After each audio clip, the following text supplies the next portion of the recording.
Somebody came to me this week and said that they've had a very close relationship with Allah since childhood, and that they've made dua to Allah from a very early age, praying tahajjud, even when they were a teenager. And whenever they asked Allah for something, Allah provided. This person actually had a pretty tough life. Father passed away at an early age, no brothers, and this woman has lived a pretty lonely life and basically decided to really truly depend on Allah. And so as she grew and developed in her years, she found that Allah miraculously answers her prayers. Every time she asks Allah for something, Allah has never left her prayer unanswered. So she developed this reliance and this closeness with Allah and would always turn back to Allah. She needs something, she goes and prays 2 rak'ahs and she makes dua to Allah. So a really beautiful connection she had with Allah. But where did the question come from? The question came from the fact that more recently she went through quite a series of very unexpected difficulties in life. And she decided that she's going to increase her ibadah to Allah and increase her du'as because her problems have also increased. So you figure the more your problems increase, the more you're going to ask Allah to help you solve your problem. And so she does that, and she prays like she's never prayed before, fasts like she's never fasted before, begs Allah, cries to Allah, sheds tears before Allah like she's never done before. But the problems keep getting worse. They don't get any better. And she starts thinking to herself, maybe Allah is not happy with me because before I used to pray and everything used to get answered. I've never had this problem before. Every time I had a need, I turned back to Allah and Allah solved my problem. But now I'm making dua after dua after dua, and I continue to beg Allah and my problems are not getting solved, they're only getting worse. What could possibly be the reason? And in her mind, the reason was, I must have done something wrong. Allah must no longer be answering my prayers because somehow I've been disqualified. I'm not in Allah's good books anymore. The reason I decided to give this khutbah is that this is a very common notion that can creep into somebody's mind. Now I get to Maryam salamun alayha, and I really, when she spoke to me, I remembered her because the thing with Maryam salamun alayha was even when she was young, her birth was strange. It was mentioned in the Quran. Not many people's birth is mentioned in the Quran. And the mother was expecting a son, but she had a daughter instead. And Allah says, "Laysa dhakaru kal untha," which has a multiple layers of meaning, but I'll just highlight one of them. This girl is like no other boy. This girl is special. And by the way, please remember those words next time. Any of you, if you're expecting a child and that you were hoping, and your mother was hoping, and your father was hoping, and your extended cousins were hoping it's going to be a son, and you have a daughter, you remember that Allah didn't highlight the birth of a child like He did the birth of Maryam salamun alayha. It's an honor to have a daughter. It's a gift of Allah to have a daughter. And it's actually the behavior of the mushrikun to be upset that you had a daughter. ظَلَّ وَجْهُهُ مُسْوَدًّا وَهُوَ كَظِيمٌ. His face turns dark and he's depressed. He's swallowing his upset attitude because he had a girl. Girls are a blessing from Allah Azza wa Jalla, an honor. And it's a disrespect not only of the gift of Allah, but of the ayat of the Quran when you're upset that you had a daughter. You should be mindful of that. But that's on a side note. This child is born. She's actually given a special place in what was then the central house of Allah. And Zakaria alayhi salam used to take care of her, and every time he used to come to visit her to make sure she's doing okay, because she was dedicated living in the house of Allah. كُلَّمَا دَخَلَ عَلَيْهَا زَكَرِيَّا الْمِحْرَابِ وَجَدَ عِنْدَهَا رِزْقًا. Every time he'd walk in, he'd see food in front of her, and he'd say, "Where did you get these fruits? These fruits don't even grow here. And these fruits aren't even from this season. These fruits grow in the winter, these fruits go in the summer, you have them in off season. Where did you get them from?" She would respond, قَالَتْ هُوَ مِنْ عِنْدِ اللَّهِ. These come especially from Allah. These fruits come to me from Allah. Imagine somebody whose du'as are answered in a way that's special delivery from the sky of food for this woman. And so when this sister was telling me her du'as get answered in life, I remembered Maryam salamun alayha and how miraculously Allah would intervene and provide for her even matters like food. Things that we can get up and get ourselves. She didn't even have to get up for that. Very special child, very special woman. And so about this woman, what I wanted to share with you is later on in life what happens to her. When she's a young woman, angels visit her, tell her that she's going to have a child. The first thought in her mind, I'm not married. What do you mean I'm going to have a child? لَمْ يَمْسَسْنِي بَشَرٌ. No man has ever touched me. What in the world do you mean I'm going to have a child? كَذَلِكِ قَالَ هُوَ رَبُّكِ. That is how your master declared it. I'm sorry, we're just here to deliver the news. We're not here to negotiate whether this is going to happen or not. That decision has been made. You're having a baby. Now she's in shock. What am I going to do? She's going to turn back to Allah and hope that this will not happen to her. But it's going to happen. And I'll fast forward a little bit for you, just so you appreciate what happened to this woman. After she had the baby, and she came back to her town, the entire community that looked up to her as a zahida, as a spiritual woman, as a woman of worship and ibadah, someone who even the prophet of their community, Zakaria, had endorsed. She grew up under the tutelage of Zakaria alayhi salam.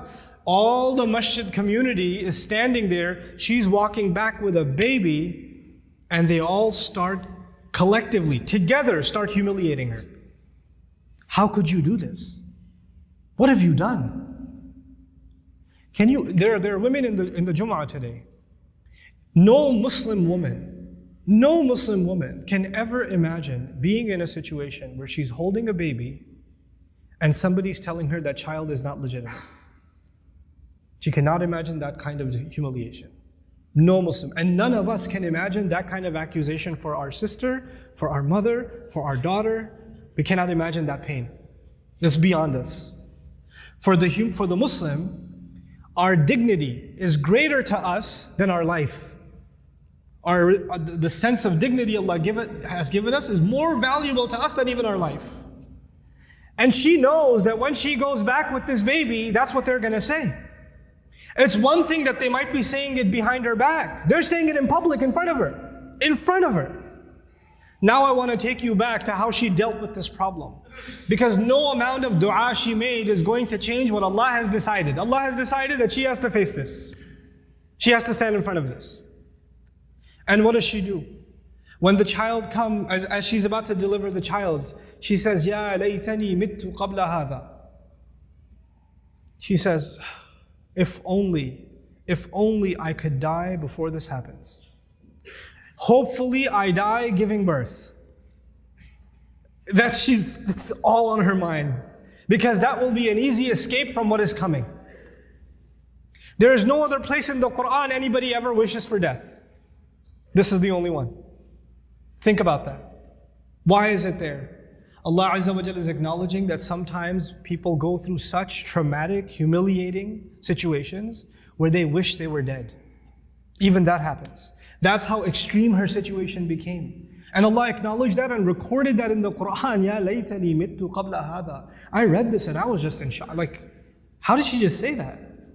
You know, our Messenger alayhi salatu wasalam told us, La yatamannayanna ahadukum al-maut. None of you should ever wish for death. You should not wish for death. That's not something you should say casually. And she's actually now wishing for death. Why? Because this is an extreme case. This is a crazy situation. And so, the humiliation she will face is far worse than death. So she says, Ya laytani mittu qabla hadha. There are going to be, this is in the Quran for a reason. There are going to be people that are going to be in humiliating situations. And there's no getting out of it. There are going to be people that are going to have to face their family, that are going to have to face false accusations, that are going to have to face up to a mistake they made in the past. Who knows? And they're going to have to face that kind of trauma. And they'll have to find comfort in the example of Maryam salamun alayha. But she didn't stop there. She said, وَكُنْتُ نَسْيًا مَنْسِيًّا. 2 words, نَسْيًا مَنْسِيًّا. It was incredible words. Nasi in Arabic, they say fa'al and fi'il, these 2 awzan. They say nisi also. In one qira'ah it's nisyan. In another qira'ah it's nasyan. This is similar to dhibh. In the Arabic language, you have 2 kinds of words, dhibh and mathbuh. Nasi and mansi. The first of these words is actually used, I wrote this down for you, وَلَا يُقَالُ لِلْكَبْشِ ذِبْحِ إِلَّا إِذَا أُعِدَّ لِلذِّبْحِ. For an animal, for a goat or a ram, you don't call it dhibh until it's ready to be slaughtered. It hasn't been slaughtered yet. Once it is slaughtered, it's called dhabih. It's called madhbuh. Not before. Before it's called dhibh. She uses two words. Common translations say, I wish I was dead, I wish I was forgotten. That's what the translation says. But there are two words of being forgotten. One of those words, nasyan, actually means I wish, even though, because she's away from the masjid, right? She's not back home. I hope nobody ever misses me. They don't even ask the question, where did Maryam go? I wish I could be invisible, forgotten from people's memories right now, and nobody even has the thought of me. This is nasi. Nobody even thinks I existed. There are people that go through the kind of depression and anxiety where they don't come out of home. They don't leave home. They don't pick up phone calls. They don't answer text messages. They get anxious being around people. They're going through so much trauma that they wish they were forgotten. As a matter of fact, even if somebody knocks on the door, they say, I wish they didn't remember me. I wish I didn't have to face anybody. They want to just crawl away, but just be by themselves. This is nasyan. And she's hoping already that she dies. And nobody even comes looking. And then later on, even if years go by and nobody found out what happened to her, mansiyan. She's completely forgotten. There's no memory of her in the future either. I hope nobody thinks of me right now and I become invisible in the future also. I wanted to highlight this woman's trial because this is a woman of dua whose duas used to get answered immediately. She didn't even have to ask for food and it used to come. And this is the situation Allah put her in. This is the trial that Allah put her in. Think about that. This is not because Allah hates her. This is not because Allah forgot about her. This is not because Allah wants to humiliate her. This is actually all of this ended up becoming Allah honoring her. You know, you have the case of Nuh alayhi salam, who was a very loving father. He made da'wah, he invited his people to Islam for 950 years. Can you imagine? You think he made dua for his son? You think he made dua for his wife? All those years? Or he didn't care about them? Someone who cares so much about his nation, they spit on him, they insult him, and he goes back to them and makes dua for them. 950 years. You think he ignored his own son, his own wife? All those years of dua. And they didn't change. Isn't that the case? Does he blame himself? Yeah, maybe I didn't do something right. Or maybe Allah stopped listening to me. The reason I'm starting with that is people that were much better than we are. Much better than we are. They also had similar problems. There are parents in the audience that make dua for their kids. And they see that their children are going away from the religion. They're going down a dark path. And they can't control it. And they're making dua for them. And they're not seeing that their dua is being answered. And now they're getting frustrated. Is there something wrong with me? Why isn't Allah answering? Well, you're not the first one to be put in that position. Our Messenger ﷺ made lots of dua. You don't think he made dua for his uncles? His family? You don't think he considered Abu Lahab when he made dua for guidance? And if he did, despite all of that loving dua, Allah Azza wa Jalla himself tell him, إِنَّكَ لَا تَهْدِي مَنْ أَحْبَبْتَ. You don't get to guide who you love. You know, there are people among us, there are children among us who wish their parents or their elders were acting in a more guided way. I've met so many young people whose parents are in a haram, explicitly haram business. And the children, the son and the daughter is trying to tell the father and the mother, please get out of this. We're dependent on you. You're paying my college tuition. You're providing for us, but you're providing for us from haram income. And I'm not in a position to provide for the family right now, but this is wrong. And then they're told you're being disrespectful, you shouldn't talk back to your parents, etc., etc. Now, it's the flip side. It's the children making dua for the guidance of their parents. But things aren't changing. Things are where they were. These frustrating situations happen. And then on top of that are situations like health calamity. Not just family problems, but health calamity. Or you can't find a job, you have money problems. And you're making dua to Allah. You ask yourself, I even did i'tikaf last year. And I kept making dua and I didn't pick my head up from sajda all night long, and still I have this problem. Still it didn't go anywhere. So the first thing I want to remind myself and all of you is that prophets ﷺ, all of them, much before us, Allah mentions their du'as consistently in the Quran. And Allah also mentions their problems consistently in the Quran. You don't think, for example, that Yaqub alayhi salam, the father of 12 sons, made dua for all of his sons? And especially for his son Yusuf, when he lost his son Yusuf, you don't think he made dua for Yusuf's safety, that Yusuf should come back home, that he could look at his beautiful son once again. We know that he cried so much he lost his eyesight. ابْيَضَّتْ عَيْنَاهُ. He lost his eyes over crying over his son. And all of those du'as for so many years go unanswered, and then they eventually get answered. You don't think that the mother of Musa alayhi salam, when she put her baby in the water, and the river just takes the basket away, the basket could flip over any time. And how do you know the basket is waterproof? How do you know it's not going to leak? How do you know it's not going to hit a rock and it's done? You're throwing something in a river. It's not a joke, it's a baby in a river. You don't think that mother is making dua to Allah? And notice the difference. In that case, in the case of Musa's mother, she makes dua to Allah, and a few hours later, she's reunited with her son. Just a few hours later. By the time the baby is hungry for the next meal, he's back with his mother. And in the other case, with the case of Yusuf alayhi salam, he was separated from his father. But he wasn't reunited with his father for many years. For many, many years. We are going to go through difficulty in life. And all of our problems are not going to be solved because we made a dua to Allah. Understand the reality of dua. What is the purpose of dua? We often confuse dua with talab.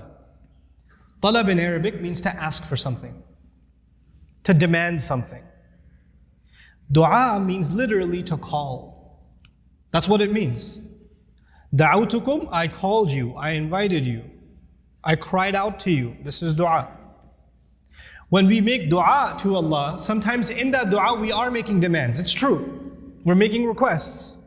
But we should never forget that all of those requests, you know what they are at the end of the day? It's a humble slave of Allah turning back to Allah and begging Allah to help him with whatever problem. But it's more than Allah solving your problem. It's just the act that you communicated with Allah that's the most valuable thing. Our du'as are a means by which we connect to Allah. Our du'as are not a means by which this world becomes heaven.